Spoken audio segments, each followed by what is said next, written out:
Hello friends, Jaya classes channel में आपका स्वागत है। जया क्लासेस चैनल के माध्यम से आप इस समय पढ़ेंगे मैथमेटिक्स और मैथमेटिक्स में आप आज रोज की तरह 10 क्वेश्चन को सॉल्व करेंगे जो आपके किसी भी परीक्षा के लिए इम्पॉर्टेंट हैं जहां मैथ की आवश्यकता है। इसमें जो भी क्वेश्चन लिए गए हैं वो बढ़िया क्वेश्चन लिए गए हैं जो आपके परीक्षाओं में पूछे गए हैं या जिस तरह के क्वेश्चन आपकी परीक्षाओं में पूछे जाते हैं, परीक्षा कोई भी हो, क्वेश्चन तो लगभग अगर मैथ के आते हैं तो इसी तरह आपको देखने को मिलेंगे। तो चलिए हम देखते हैं अपने आज के इस वीडियो के पहले क्वेश्चन को। हमारा पहला क्वेश्चन है,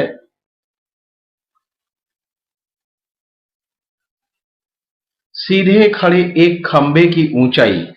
देखिए, इसमें कहा जा रहा है कि एक खंबा है जो सीधा खड़ा है और उसकी ऊंचाई आपको दी गई है। कितना दी गई है? 6 मीटर। तो एक ये खंबा है मान लेते हैं, इस प्रकार से खंबा है जो खड़ा है और इसकी ऊंचाई कितनी है? 6 मीटर। तथा किसी समय पर इसकी परछाई की लंबाई 2√3 मीटर है। अब खंबे की परछाई अगर होगी तो इस प्रकार से होगी और ये नीचे का जमीन का हिस्सा हो जाएगा।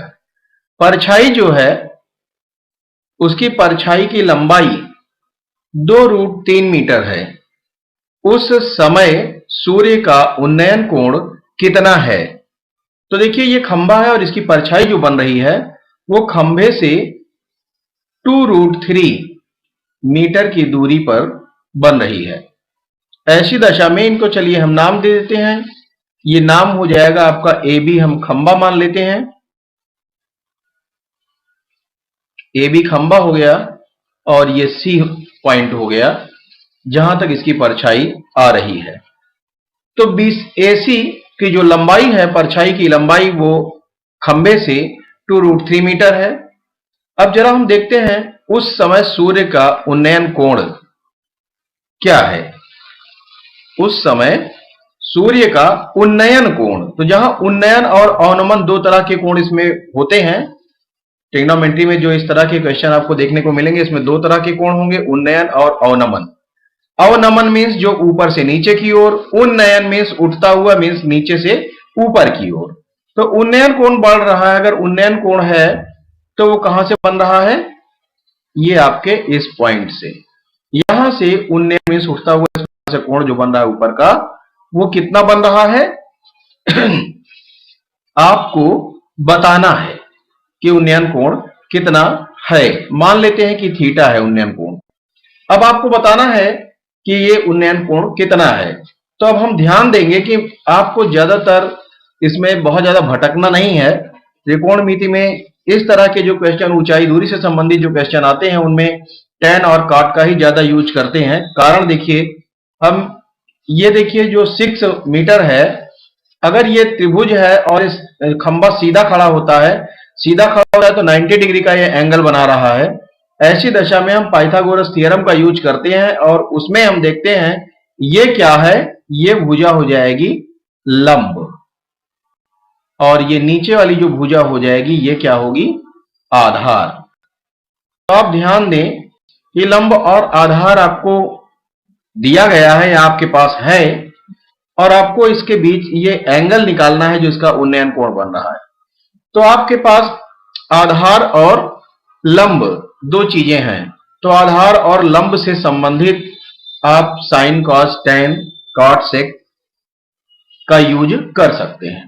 तो आप देखते हैं कि टैन में क्या है? टैन का मतलब होगा लंब बटा आधार। तो आप टैन यूज करेंगे तो लंब और आधार दोनों आपको मिल रहा है। कॉट भी यूज करेंगे तो आधार बटा लंब, तो वो भी उससे भी निकाल सकते हैं आप। तो चलिए हम देखते हैं, हम यूज करते हैं टैन को। टैन थीटा, एंगल कितना है? थीटा है, और इस थीटा के सामने जो कोण बन रहा है, सॉरी, इसके सामने जो भुजा है वो लंब है और नीचे क्या है? बेस है, आधार है। तो अब टैन बराबर क्या होता है? टैन थीटा बराबर लंब बटा आधार, लंब बटा आधार। तो लंब क्या रखेंगे? 6 मीटर और आधार कितना है? 2√3 मीटर। मीटर से मीटर ये कैंसिल हो गया, चलिए हमने इसको हिंदी में लिख लिया, कोई बात नहीं, मीटर से मीटर कैंसिल हो गया और 6, अब इसको देखिए 2 एकम 2 और 2 तिया 6 इस प्रकार से। अब जरा देखिए इसको सॉल्व कैसे करेंगे। जिनको मैथ आती है उनके लिए तो बिल्कुल आसान है, और जिनको थोड़ा कम आती है उनके लिए थोड़ा समझना कठिन हो जाता है। और वो क्या करेंगे, अब अगर वर्गमूल के आपने क्वेश्चन सॉल्व किए होंगे तो ये आपके लिए कुछ नहीं है, और नहीं किए हैं तो थोड़ा सा टफ है। देखिए यहां पर 3 है, ऊपर क्या है 3 है और नीचे √3 है। हम 3 को लिख सकते हैं √3 इंटू √3, इस प्रकार से हम लिख सकते हैं। तो हम क्या करें, हम जो है √3 से √3 कैंसिल कर दें, भाग दे दें, कट गया, तो बचेगा क्या, √3 बचा, और यहां क्या है tan theta, sorry tan theta. तो अब जरा ध्यान दें कि tan theta equal to tan कितने का मान √3 है, ये आपको याद रहना चाहिए। तो tan 60 का मान है √3, ये आपको याद रहना चाहिए। और थीटा इज इक्वल टू हो जाएगा फिर 60 डिग्री, मीन्स जो एंगल बन रहा है उन्नयन कोण वो कितने अंश का होगा, 60 अंश का होगा। यही हमारा आंसर होगा कि उन्नयन कोण जो है वो कितने अंश का है, 60 अंश का। चलिए आगे देखते हैं क्वेश्चन नंबर 2। क्वेश्चन नंबर 2 है श्रेणी 1 2 5 26 और उसके बाद क्वेश्चन मार्क लगा हुआ है, में लुप्त पद क्या होगा। क्वेश्चन मार्क का मतलब है कि ये खाली है, रिक्त है, और यही आपके साथ प्रश्न किया गया है इस क्वेश्चन में, और आपको बताना है कि यहां पर क्या होना चाहिए। मीन्स ये जो क्वेश्चन मार्क आपको दिखाई दे रहा है, क्वेश्चन मार्क के स्थान पर क्या होगा, मीन्स 26 के बाद अगला कदम क्या होना चाहिए, अगली संख्या क्या होगी। तो आप जरा देखें कि ये संख्या कैसे बन रही है, और ये क्वेश्चन बहुत ही इंपॉर्टेंट है, मैथमेटिक्स का है, लेकिन रीजनिंग में भी इस तरह के क्वेश्चन पूछे जाते हैं। रीजनिंग और मैथमेटिक्स दोनों एक दूसरे के पूरक हैं। अगर आपको मैथमेटिक्स नहीं आती तो फिर रीजनिंग भी आपके लिए कठिन है, तो आप मैथमेटिक्स जरूर अच्छे से पढ़ें, आपको रीजनिंग आसान हो जाएगा। चलिए हम देखते हैं, 1 के बाद 2 है और 2 के बाद 5 है, तो आप इसमें देखें कि क्या प्रक्रिया इसमें अपनाई गई है, जिसके बाद 1 2 5 और 26 प्राप्त हुआ, और फिर 26 के बाद क्या होगा उसी प्रक्रिया के द्वारा। तो पहले हम देख लें इनके बीच कौन सी प्रक्रिया अपनाई गई है। तो हम देखते हैं कि 1 का अगर स्क्वायर करते हैं तो 1 ही होगा, और ठीक है 1 का स्क्वायर हमने किया 1 हो गया। आगे देखते हैं क्या हुआ। आगे अगर हम देखें तो जो अगला पद हमें मिला है वो मिला है, इसको आप छोड़िए, यहां पर आप ये समझिए कि ये कुछ नहीं है, स्क्वायर जो है ये भी आप छोड़ दीजिए, ये समझ लीजिए कुछ नहीं है। पहला जो पद है वो 1 है और ये 1 है। दूसरा पद हमें कैसे प्राप्त हो रहा है इससे, अब आंकड़ा लगाएं। तो क्या हुआ, पहले पद का स्क्वायर किया गया, अगर हम स्क्वायर करते हैं तो 1 का स्क्वायर क्या आएगा, 1 आएगा। अब 2 आ रहा है तो एक अगर हम जोड़ देते हैं तो फिर प्राप्त होता है 2। अब जरा देखें क्या अगले पद के लिए भी ये प्रक्रिया सही है या नहीं। तो अगर हम 2 का स्क्वायर करें, अगले पद के लिए 2 का स्क्वायर करें, और 2 2 या 4, 2 दूना 4, या 2 की घात 2 है तो 2 गुणा 2 हो जाएगा 4, और अगर 1 जोड़ें जैसे एक उसमें जोड़ा गया तो हमें 5 प्राप्त हो गया। इसका मतलब 1 से 2 हुआ था और 2 से फिर 5 हुआ, इस प्रकार से। अब जरा देख लें क्या आगे भी ऐसा कुछ है, हमें क्या प्राप्त हुआ 5। अब 5 का हम वर्ग करके देखें जरा, तो 5 पंजे होगा 25, 5 गुणा 5, लेकिन 25 नहीं है 26 है, इसका मतलब एक जुड़कर 26 हमें प्राप्त हुआ है।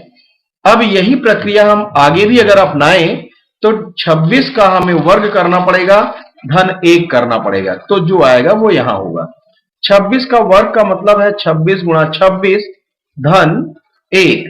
तो देखिए अगर हम 26 गुणा 26 धन 1 करते हैं तो हमें वो संख्या प्राप्त हो जाएगी, और 26 गुणा 26 अगर हम करते हैं तो आता है 676।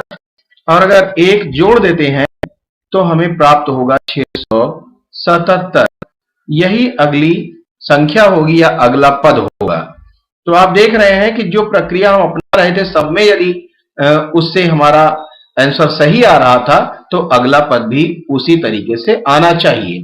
इसका मतलब जो रिक्त स्थान है या जो ये क्वेश्चन मार्क है इसके स्थान पर क्या होना चाहिए, 676, जो हमारा आंसर होगा। आगे बढ़ते हैं, अगला क्वेश्चन देखते हैं। क्वेश्चन नंबर 3, क्वेश्चन बहुत बढ़िया है। हम पढ़ते हैं, क्वेश्चन नंबर 3 है, एबीसी एक समद्विबाहु त्रिभुज हो और जिसमें क्या है, सी जो है मतलब एंगल सी कितना दिया है, 90 डिग्री तथा एसी 5 सेंटीमीटर दिया गया है। तब AB की लंबाई आपको बतानी है कि AB की लंबाई कितनी होगी। तो आप जरा ध्यान दें कि जो हमें क्वेश्चन दिया गया है उसके अकॉर्डिंग हम अगर फिगर एक बना लें तो आसान हमें हो जाएगा ये क्वेश्चन। अब देखिए, यदि चलिए हम ऐसे बना लेते हैं, इस होना चाहिए ये त्रिभुज एबीसी एक समद्विबाहु त्रिभुज हो। क्योंकि त्रिभुज है तो त्रिभुज इस तरह से लिख लेते हैं, त्रिभुज एबीसी एक समद्विबाहु त्रिभुज हो जिसमें एंगल सी 90 डिग्री है तथा AC 5 सेंटीमीटर है। तब AB की भुजा बताइए, AB भुजा कितनी है, AB की लंबाई कितनी है। तो अब क्या करें, हम एक ट्रायंगल बनाते हैं जो कैसा हो, समद्विबाहु हो। समद्विबाहु का मतलब जिसकी दो भुजाएं बराबर हों। तो चलिए हम देखते हैं, इस प्रकार से एक ट्रायंगल बना लेते हैं जिसकी हमने दो भुजा बराबर कर दी। कौन सी, ये और ये। और यहां 90 डिग्री का एंगल हमने बना दिया जैसा क्वेश्चन में कहा गया है। और ये एंगल सी है, एंगल सी कितना है, 90 डिग्री है। और यहां आप अब नाम देंगे क्या, ए इसको दे देते हैं नाम और इसको नाम दे देते हैं बी। हमें ए बी ज्ञात करना है, मतलब यहां इसकी लंबाई हमें ज्ञात करनी है। अब ये समद्विबाहु त्रिभुज है तो समद्विबाहु का मतलब है जिसकी दो भुजाएं बराबर हों। समद्विबाहु का मतलब सम मीन्स बराबर और द्वि मीन्स दो। सम मीन्स क्या होगा, बराबर, और द्वि मीन्स दो, और बाहु मीन्स भुजा। तो इस प्रकार से आप देखेंगे जिसकी दो भुजा बराबर हों। तो दो भुजा कौन कौन सी बराबर है, BC और AC। तो बराबर होने का मतलब अगर इन दोनों में से हमें कोई एक भुजा ज्ञात हो तो दूसरी भी उतनी होगी। अब हमें देखिए AC बताया गया है कि 5 सेंटीमीटर है तो AC हमने लिख दिया 5 सेंटीमीटर। तो स्वाभाविक है कि BC भी क्या हो जाएगा, 5 सेंटीमीटर। अब हमें ज्ञात करना है AB। जब 90 डिग्री का एंगल अगर बना हुआ है किसी ट्रायंगल में तो हम पाइथागोरस थ्योरम यूज कर सकते हैं। पाइथागोरस थ्योरम है सबसे बड़ी भुजा का वर्ग मींस AB यहां है सबसे बड़ी भुजा, तो AB का वर्ग बराबर अन्य दो भुजाओं के वर्गों का योग मींस BC का स्क्वायर प्लस AC का स्क्वायर। अब आप जरा देखें BC कितना है, 5 सेंटीमीटर, 5 का स्क्वायर प्लस AC कितना है, 5, तो 5 का स्क्वायर। आगे बढ़ते हैं, 5 पंजे 25, 5 गुणा 5 होगा, स्क्वायर का मतलब दो बार, 5 गुणा 5, और इसी प्रकार से ये भी 5 गुणा 5, और हो जाएगा ये 25 धन 25 बराबर 50। और यहां है AB square, AB square equal to 50। और जब AB की वैल्यू हमें निकालनी होगी तो स्क्वायर यहां से हटाकर उधर क्या हो जाएगा, अंडर रूट हो जाएगा। अब अंडर रूट लग गया तो रूट लगने के बाद हम 50 का जो है क्या करेंगे, वर्गमूल निकाल लेंगे। वर्गमूल निकालने के लिए 2 गुणा 5 गुणा 5, इस प्रकार से आप इसका फैक्टर कर लेंगे। और फैक्टर करने के बाद आ जाएगा इतना 2 इंटू 5 स्क्वायर में 5 दो बार है। और जब हम इसका क्या करेंगे, वर्गमूल जब निकालेंगे तो जो अंदर वर्ग में है वो इस मूल से बाहर आ जाएगा, रूट से बाहर आएगा, तो हो जाएगा 5, और जो नहीं है सिंगल है वो अंदर ही रहेगा, मतलब 5 रूट 2 सेंटीमीटर आपका आंसर हो जाएगा ए बी की लंबाई, और यही हमारे क्वेश्चन का आंसर होगा। समझ गए होंगे। आगे बढ़ते हैं क्वेश्चन नंबर 4। क्वेश्चन नंबर 4 है श्रेणी 2 5 2 धन 5 धन 8 धन 11 धन डॉट डॉट धन 182 का कुल योग कितना है। तो आपको बताना है इसका योग कितना है। अब आप जरा ध्यान दें कि यहां जो श्रेणी हमें दी गई है, ये श्रेणी कैसी है, पहले हम ये समझ लें। चूंकि इस क्वेश्चन में ये नहीं लिखा है कि समांतर श्रेणी इतने का कुल योग बताएं या गुणोत्तर श्रेणी इतने का कुल योग बताएं, ऐसा कुछ नहीं लिखा गया है। तो हम क्या करेंगे, हम पहले ये देख लें कि श्रेणी कैसी है। और समांतर श्रेणी के लिए हमारे पास क्या तरीका है ज्ञात करने का, दूसरे पद में से पहला पद घटाएं और फिर तीसरे पद में से दूसरा पद घटाएं। अगर दोनों इक्वल आते हैं तो समांतर श्रेणी है। चलिए हम देख लें जरा, दूसरा पद क्या है, 5 है और तीसरा पद ये है और पहला पद 2 है। तो दूसरा पद ऋण पहला पद बराबर 3, और इसी तरह से तीसरा पद ऋण दूसरा पद बराबर 3। अगला भी हम अगर चेक करें तो चौथा पद ऋण तीसरा पद बराबर 3। तो हम देख रहे हैं सब में क्या आ रहा है, डिफरेंस 3 का अंतर आ रहा है। ये क्या है, आपका डिफरेंस है इनका, अंतर, सार्वांतर। तो आप देख रहे हैं ए कितना है, ए मीन्स प्रथम पद, जो हमारे इस फॉर्मूले के लिए इसके लिए जरूरत होगी अभी। तो आप देखेंगे ए इक्वल टू प्रथम पद, ए मीन्स प्रथम पद, पहला पद क्या है 2 है, और डी ये जो सर्वांतर निकला है, जो सबका अंतर निकला है, वो क्या आया 3। जब देख लेंगे हम इस तरह से अंतर समान है तो फिर ये श्रेणी कैसी है, समांतर श्रेणी है।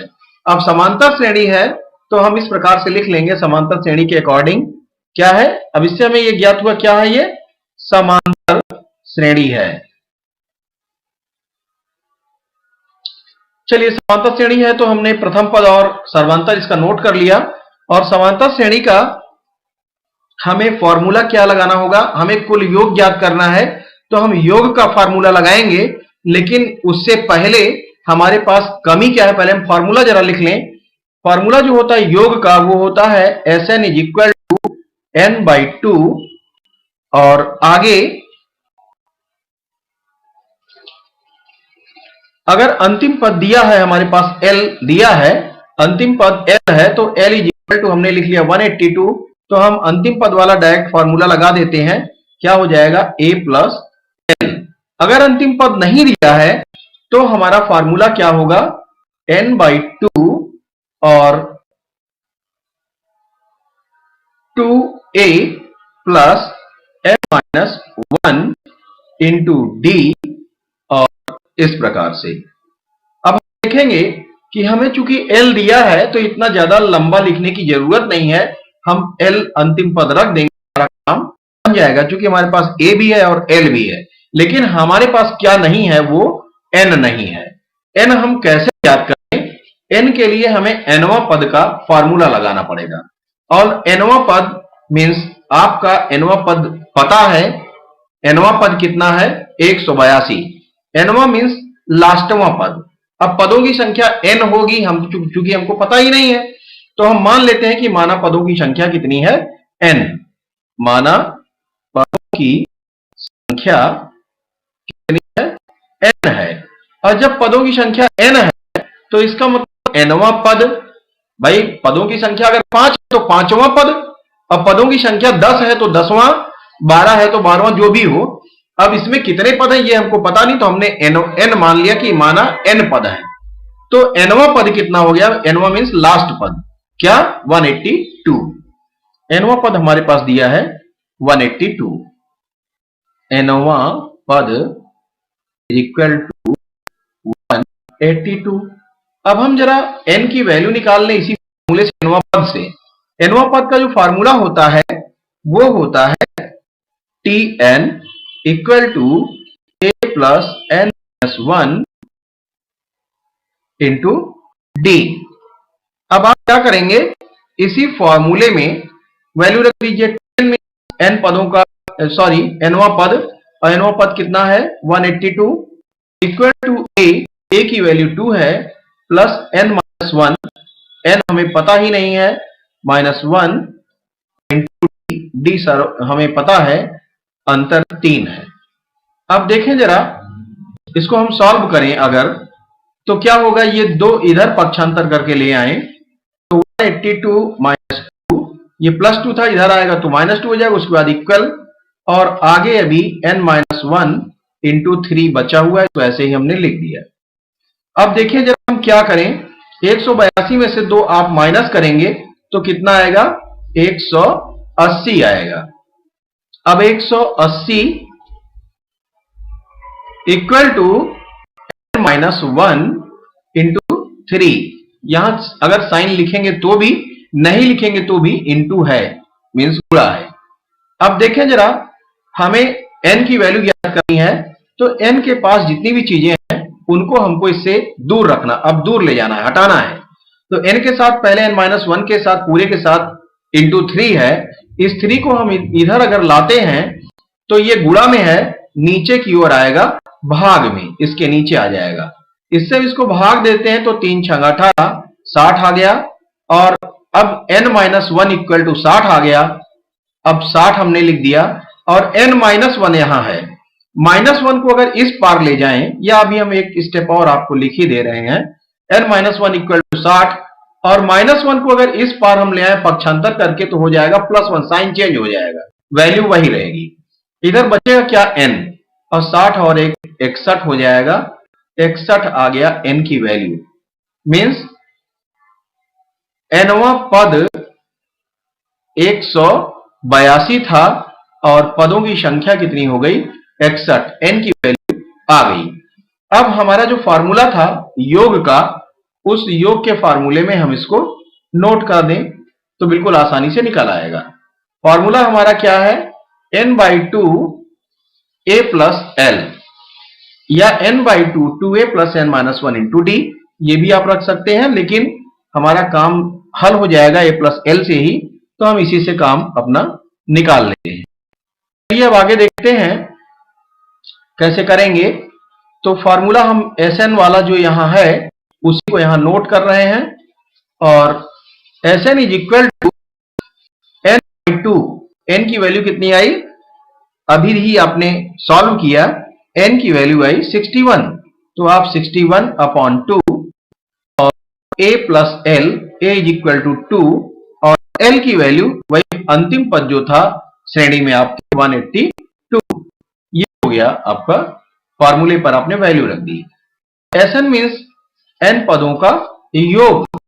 अब आप कर लें इसको, क्या करेंगे, आप ऐड कर लेंगे 182 और 2, 182 और 2 184 हो जाएगा, तो 61 गुणा 184 बटा 2, 2 से इसको भाग दें, 2 9 18 और 2 दूना 4।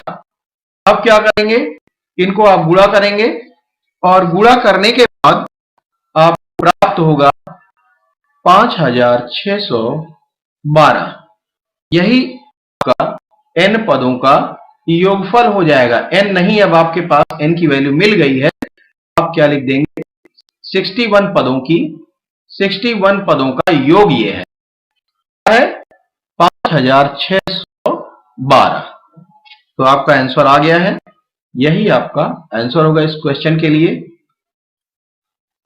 आगे बढ़ते हैं, अगले क्वेश्चन को देखते हैं।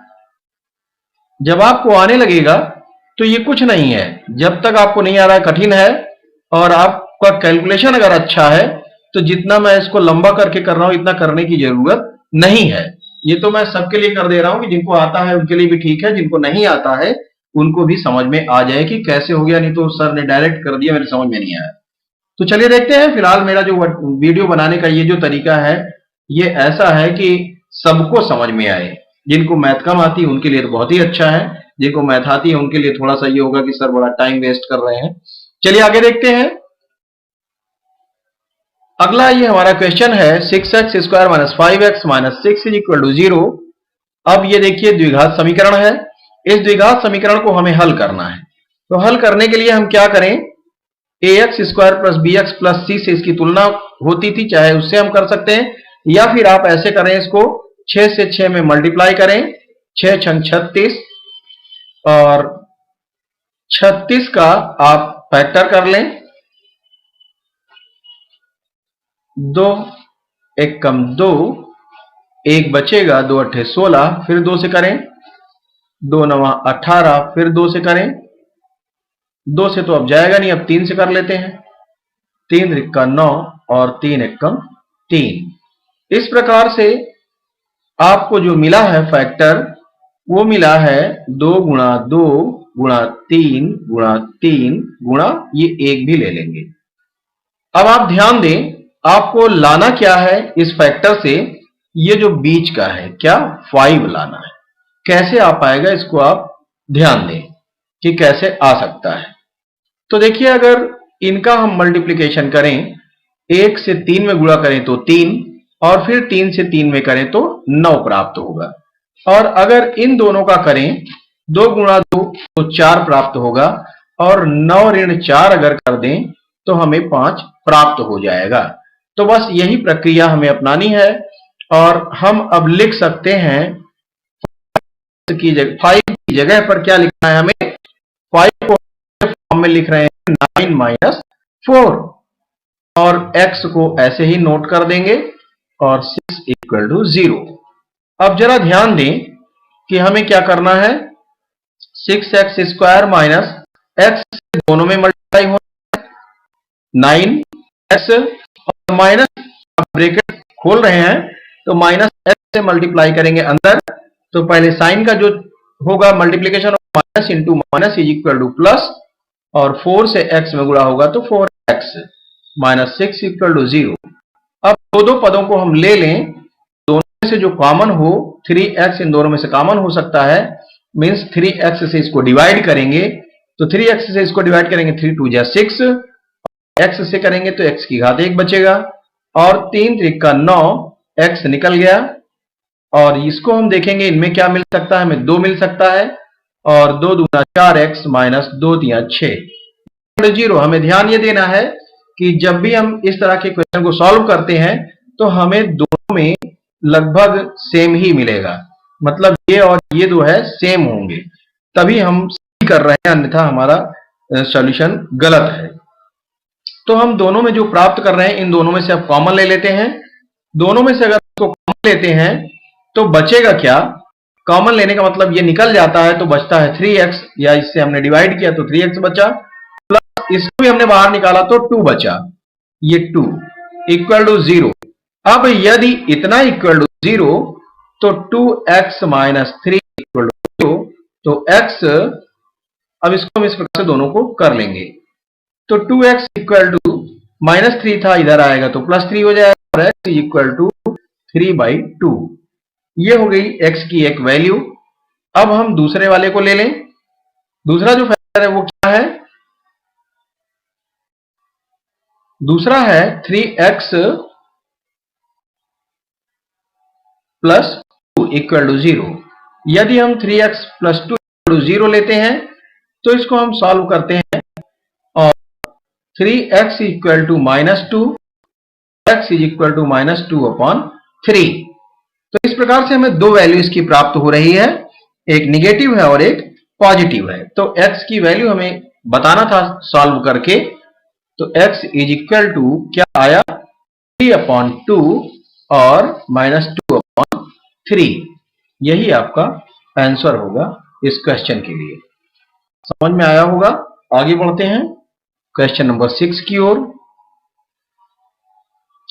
अब ये क्वेश्चन नंबर 6 जो है, थोड़ा सा इसमें ध्यान देना है कि ये जो हमें एक फिगर दिखाई दे रहा है, इसके लिए निर्देश दिया गया है ऊपर, क्वेश्चन नंबर 6 से 10 तक के लिए ये फिगर है और इसके अकॉर्डिंग आपको सॉल्व करना है। नीचे दिए गए पाई चार्ट में एक नगर के विभिन्न व्यवसायियों को दिखाया गया है, दर्शाया गया है, और इसके अकॉर्डिंग आपको आंसर बताना है इसका सॉल्व करके। कृषि की अपेक्षा नौकरी में कितने अधिक व्यक्ति लगे हैं। तो अब आपको ध्यान देना है कि इस फिगर के अकॉर्डिंग ही आपको काम करना है जो आपको दिया गया है। तो फिगर में क्या दिया गया है, नौकरी कितने डिग्री के लोग काम कर रहे हैं, यहाँ डिग्री में है, कहीं परसेंट में भी दिया होगा आपको। उद्योग में कितने लोग लगे हुए हैं, कितने डिग्री, और व्यापार में कितने डिग्री, कृषि में कितने डिग्री, और परिवहन में कितने डिग्री। तो आप ध्यान देंगे कि हमसे जो क्वेश्चन किया गया है वो कृषि की अपेक्षा नौकरी में कितने अधिक लगे हैं, मतलब कितने व्यक्ति कृषि की अपेक्षा नौकरी में अधिक लगे हैं। तो बात, अब हमें बात ये समझना है कि क्वेश्चन में क्या कह रहा है, बहुत बारीकी से इसको समझना है कि नौकरी में कितने अधिक व्यक्ति लगे हैं। किसमें अधिक लगे हैं? नौकरी में। कितने लगे हैं ये तो घटाने पर पता चलेगा। कृषि की अपेक्षा नौकरी में कितने अधिक लगे हैं, इसका मतलब नौकरी में ज्यादा लगे हैं और कृषि में कम है। तो कृषि में जरा देखिए 108 डिग्री है और नौकरी में 120 डिग्री है। तो अब आप ध्यान दें, इस डिग्री का भी यूज आपको करना है। ये जो सर्कल है, सर्कल कंप्लीट, अगर देखिए यहां से डिग्री की हम बात करें तो यहां से अगर हम राउंड करें इस प्रकार से और पुनः उस स्थान पर पहुंचे तो ऐसे में कितना होगा, 360 अंश का कोण बनेगा, 360 डिग्री का एंगल बनेगा। ये कंप्लीट एंगल है, पूर्ण एंगल है। तो पूर्ण कोण जो है कितने का होगा, 360 अंश का। अब 360 अंश में नौकरी वाला कितना अंश है, 120 अंश। तो आपको ध्यान देना है कि नौकरी वाला कितना है, 360 में से 120 अंश। अब में से की जब बात आए तो जितने में से वो नीचे रहेगा, समझ गए आप।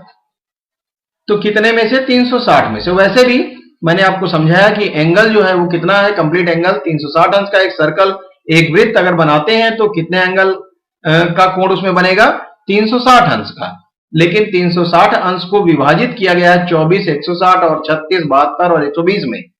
इन एंगलों में उसको विभक्त किया गया है। तो अब आप ध्यान दें कि नौकरी के लिए एंगल कितना है, 120, और कृषि के लिए एंगल कितना है, 108। तो आप देखें संख्या जो है किसमें ज्यादा है, नौकरी में। और तो नौकरी में कृषि से कितनी ज्यादा है, नौकरी वाले में से कृषि वाले को हम घटाकर प्राप्त कर सकते हैं। अब नौकरी वाले में जो लोगों की संख्या है वो कितनी है, कुल जनसंख्या। कुल जनसंख्या से हम उसको निकाल पाएंगे। कुल जनसंख्या कितनी है, 3,60,000। नीचे दिया गया है कुल जनसंख्या, फिगर के नीचे 3,60,000 है। तो चलिए हम देखते हैं कि कुल जनसंख्या का कितना नौकरी वाले हैं। पहले हम देखें कुल जनसंख्या का कितना नौकरी वाले हैं। तो नौकरी का जो कोण है वो कितने, हाँ ठीक है, एंगल कितना है, 120 डिग्री।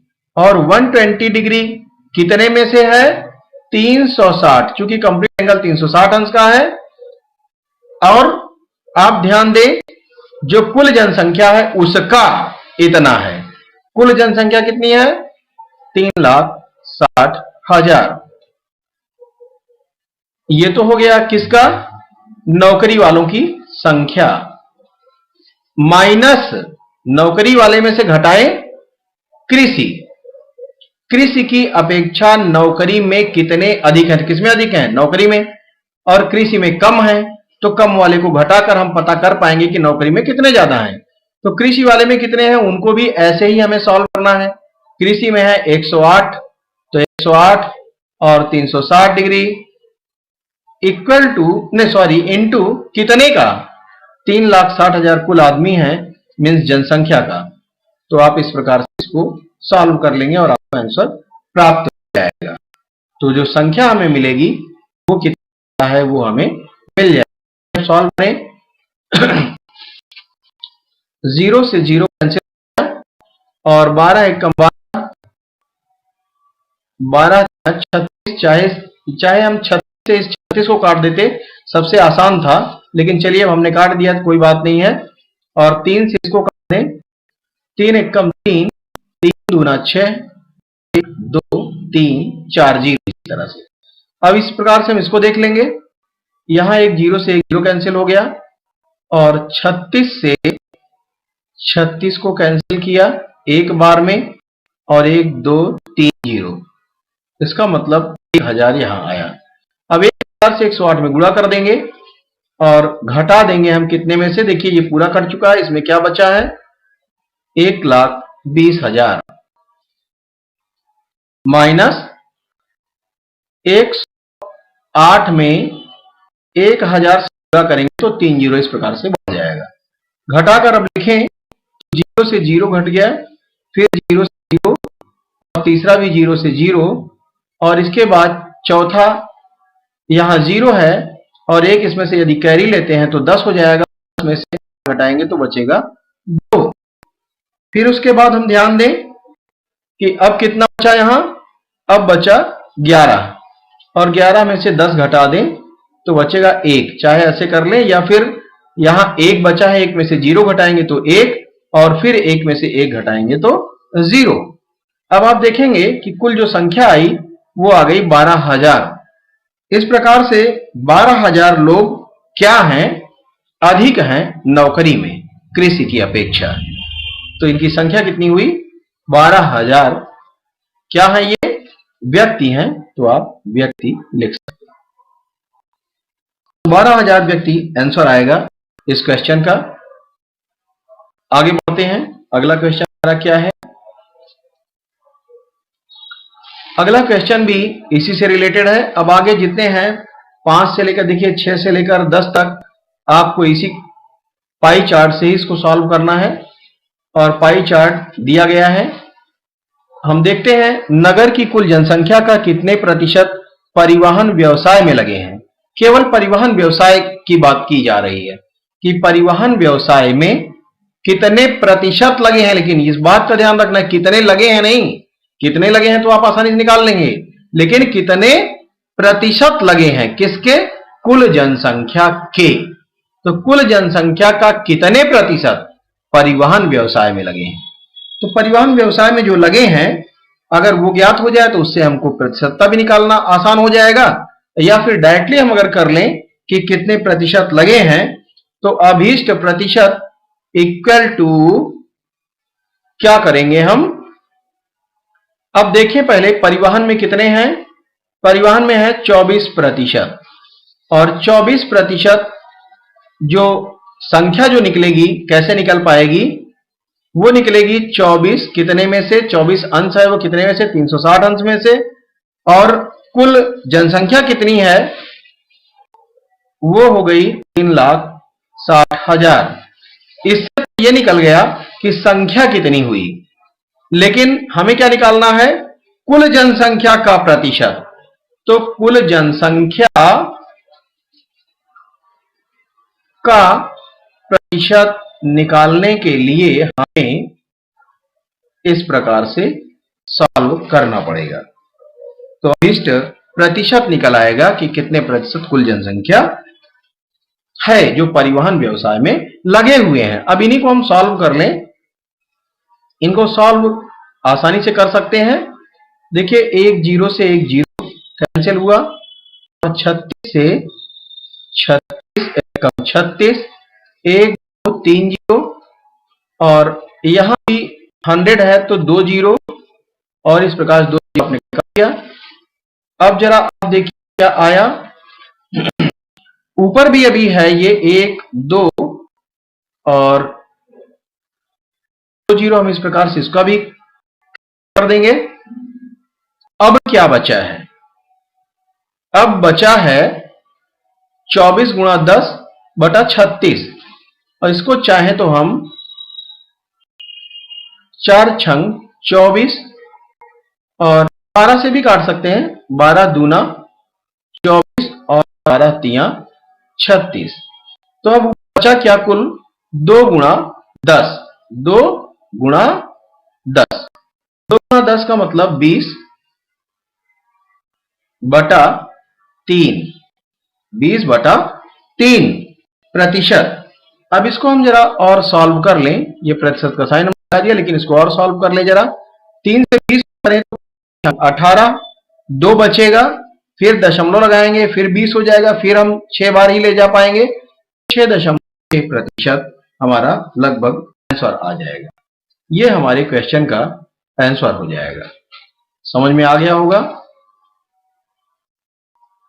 आगे बढ़ते हैं, अगला क्वेश्चन अगला क्वेश्चन भी इसी से रिलेटेड है और क्वेश्चन है नौकरी तथा परिवहन में लगे व्यक्तियों की संख्या का योग।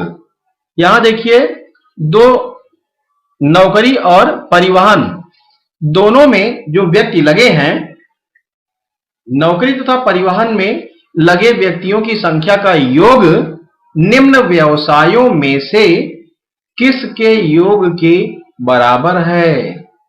बहुत बढ़िया है भाई, क्वेश्चन तो बहुत बढ़िया है। नौकरी तथा परिवहन यहां क्लियर हो गया पहले तो। अब नौकरी तथा परिवहन, नौकरी में कितने हैं 120 और परिवहन में 24। तो पहले इन दोनों का हम निकाल लें कि इसमें कितने लगे हैं व्यक्ति, उनका योग क्या है। तो ये बहुत बढ़िया क्वेश्चन है। चलिए, नौकरी में कितने लगे हैं 120 और टोटल संख्या कितनी है इतना। ये तो हो गए नौकरी में लगे हुए लोगों की संख्या। धन परिवहन में देखिए कह रहा नौकरी तथा परिवहन, तथा मीन्स जोड़, तथा मीन्स धन, वो हमने कर दिया। परिवहन मतलब 24/360 कितने का 3,60,000 है, 3,60,000। अब आप इसी को सॉल्व कर लें और दोनों को ऐड कर दें तो आ जाएगा।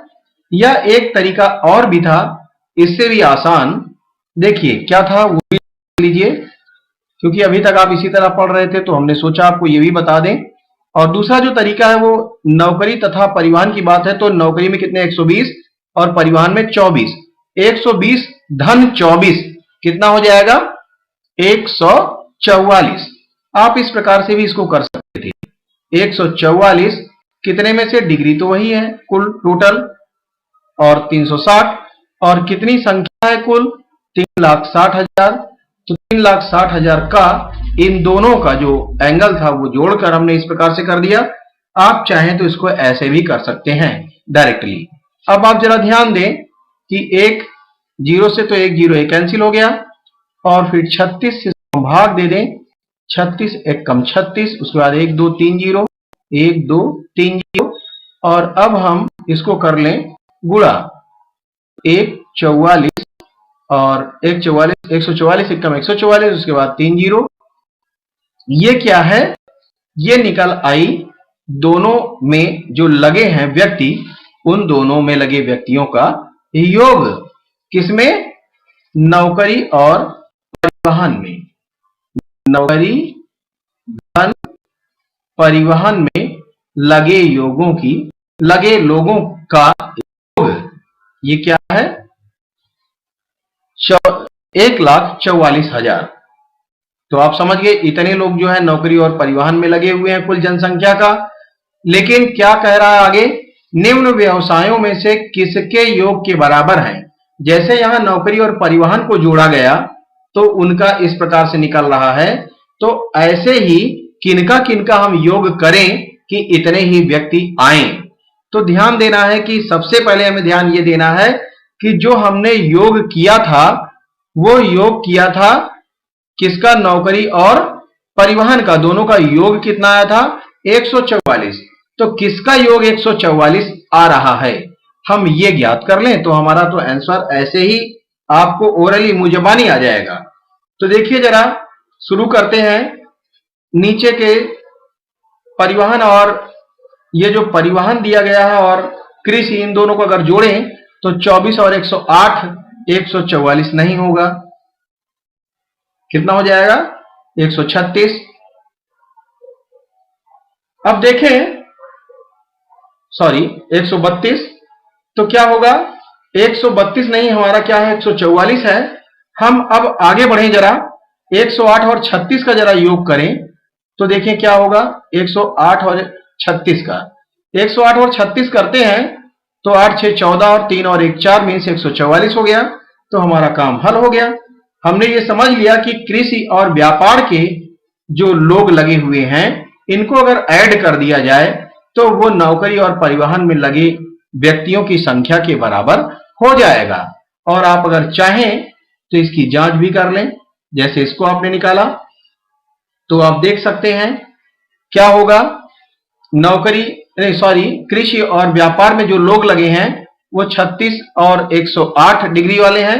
तो 36 और 108 का 144 होगा, तो 144 वही चीज फिर करना पड़ेगा, 144 बटा 360 गुणा 3,60,000 जो कुल संख्या है उन्हीं का, तो आ जाएगा। या फिर जैसे मैंने ऊपर बताया अलग अलग करके उस तरह भी आप कर सकते हैं। तो ये आप देखेंगे 36 डिग्री 8 डिग्री बटा 360 डिग्री है और गुणा जो कुल संख्या 3,60,000 करना वही है। इस प्रकार से आप इसको सॉल्व कर लेंगे तो हो जाएगा, ये वही बनकर आ जाएगा 144 बटा 360 गुणा 3,60,000। ऊपर ये किया था, यहां भी वही था। तो दोनों की संख्या कितनी हो जाएगी, बराबर हो जाएगी। और आप देख लें, एक जीरो से जीरो और 36 को जब आप काटेंगे 36 से कम 36, 1 2 3 और इसको जब आप सॉल्व करेंगे तो 144 और 3 जीरो, तो इतने व्यक्ति इसमें भी मिल रहे हैं हमें। तो कौन कौन से हैं, 36 जो है व्यापार वाले हैं और कृषि वाले। तो व्यापार और कृषि वाले क्या है, व्यापार धन वाले लोग हैं। दोनों को यदि जोड़ा जाए तो ये नौकरी और इनके बराबर होंगे, किसके, नौकरी और में लगे लोगों की संख्या के बराबर होंगे। तो हमारा आंसर है कृषि तथा व्यापार। आंसर जो होगा वो होगा कृषि तथा व्यापार में जो लगे लोग हैं उनकी संख्या इन्हीं के बराबर हो जाएगी। आगे बढ़ते हैं। अगला क्वेश्चन है क्वेश्चन नंबर 9, और क्वेश्चन नंबर 9 है नौकरी तथा उद्योग में लगे व्यक्तियों का क्या अनुपात है। बहुत बढ़िया क्वेश्चन है। नौकरी और उद्योग में जो लगे व्यक्ति हैं की संख्या निकल जाए तो अनुपात तुरंत निकल आएगा, या फिर क्वेश्चन के अकॉर्डिंग आप डायरेक्टली कर लें। नौकरी में जो लगे लोग हैं वो कितने होंगे, नौकरी में लगे लोग देखिए 120 बटा 360 गुणा 3,60,000 के, और अनुपात जो उद्योग में लगे हुए हैं वो कितने हैं, 72 बटा 360 गुणा 3,60,000। इस प्रकार से आप कर सकते हैं।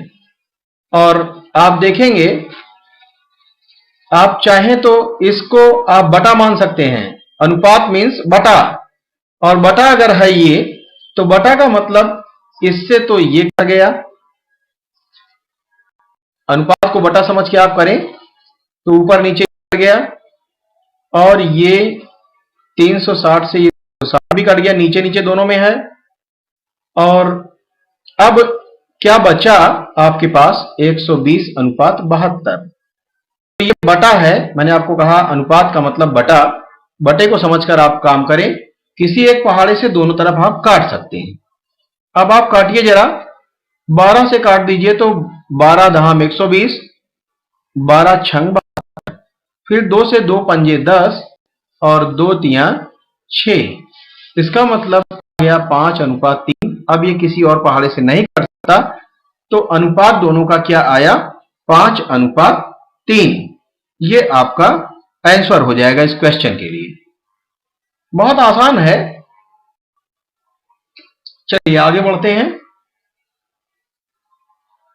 अगला क्वेश्चन नंबर 10, कृषि तथा व्यापार में लगे व्यक्तियों का उद्योग में लगे व्यक्तियों से क्या अनुपात है। कृषि तथा व्यापार में लगे व्यक्ति, तो कृषि तथा व्यापार में जो व्यक्ति लगे हैं उनको देख लिया जाए। कृषि में कितने लगे हैं, 108, और व्यापार में 36। तो कृषि तथा व्यापार का मतलब 108 और 36 मीन्स 144। अभी ऊपर आपने किया है 144 बटा 360 गुणा 3,60,000। ये तो हो गया कृषि तथा व्यापार में लगे लोगों की संख्या। अब इनसे अनुपात करना है किसका, उद्योग में लगे व्यक्तियों से। तो उद्योग में लगे हुए कितने हैं? 72/360 गुणा 3,60,000, वही है जो अभी आपने किया।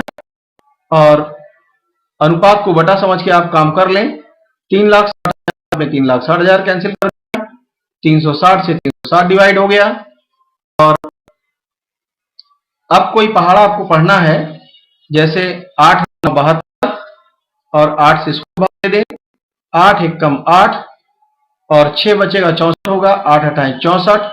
फिर जरा देख लें अगर कटने लायक कुछ हो तो 3 3 9 और 3 6 18। अब तो शायद और भी अभी कटेगा।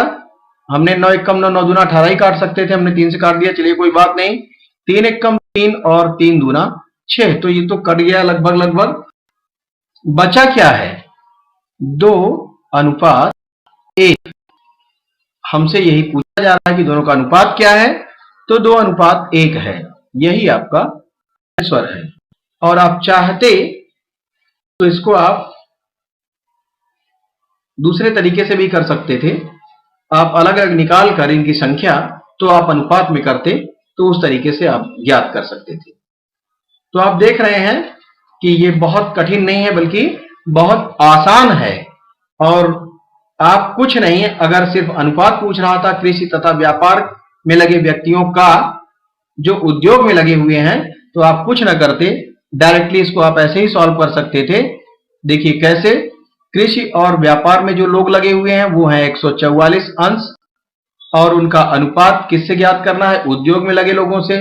तो 144 अनुपात 72, बस आप इसी को कर लेते तो 72 एकम 72 और 72 दूना 144, 2 7 14 हो जाएगा। तो ये 2:1 के अनुपात में है।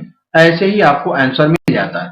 लेकिन मैं बिल्कुल आसान आपको बताने के बजाय थोड़ा लॉन्ग प्रोसेस बताता हूं, क्योंकि देखिए सब जगह यही प्रक्रिया, एक ही तरह के क्वेश्चन ना मिलेंगे और ना ही एक ही प्रक्रिया से आप सारे क्वेश्चन सॉल्व कर पाएंगे।